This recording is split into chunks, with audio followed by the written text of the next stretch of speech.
Are you getting chicks soon? In this video, I'm going to be sharing with you the top 10 things you need to know before you buy chicks and the supplies you'll need. Decide how many chickens to get based on the space you'll have for them and how many eggs you want to have per week.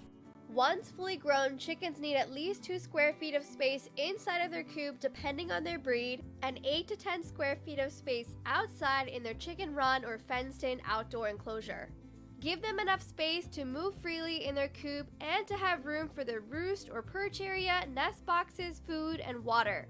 Before purchasing chicks, you should check with your town to see if there are any restrictions or limitations on how many backyard chickens you can have and if roosters are allowed. By the way, you don't need a rooster for eggs. It is nice to have one though because they'll help protect your chickens from predators. When purchasing chicks, you can often choose between pullets or straight run. Pullets means that they are female chicks. Straight run is when they have not yet had their gender identified. If you buy from straight run, you may not know their gender until weeks later. Choose the right breeds for you.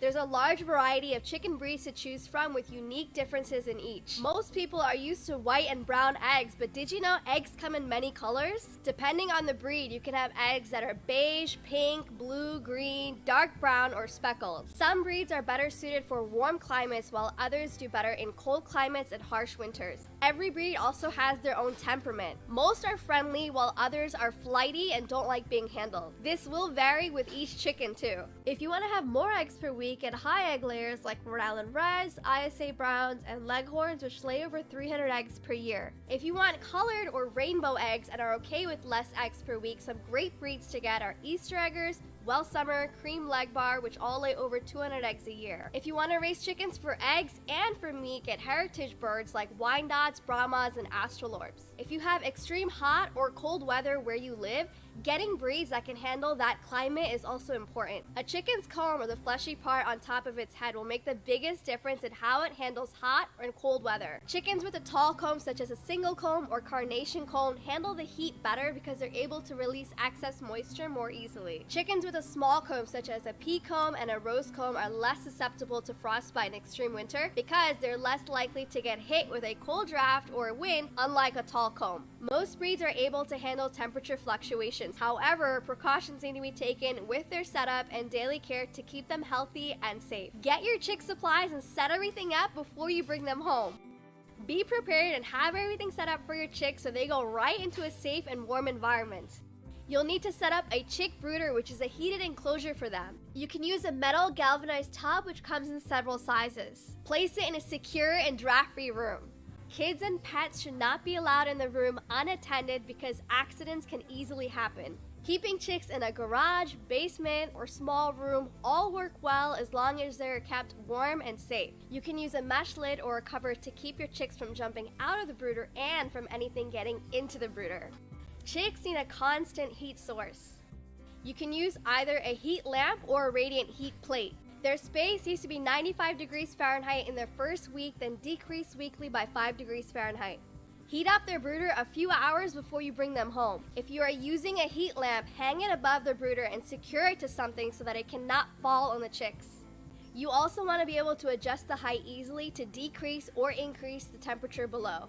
If you are using a radiant heat plate, it may already have legs on it that allow you to easily adjust the height as your chicks grow. In some cases, you can also hang the heat plate. When you see chicks huddled underneath the heat source, it means that it's not warm enough. When you see them spaced out away from the heat source, it means that it's too hot for them and it needs to be raised. You'll need bedding for the brooder. You can use pine shavings or hemp, which has less dust. Do not use cedar shavings because they are toxic to chickens. Spread out the bedding and put out at least 1 to 2 inches. Brooder bedding should be checked several times a day and replaced when wet or soiled. The more chicks you'll have in a smaller space, the more often you'll have to refresh the bedding. There will be poop buildup and spills. Get chick feeders, chick crumble feed, and chick waterers. You can either hang their feeders and waterers or raise them so that their feed and water do not spill. Make sure your chicks can still reach them.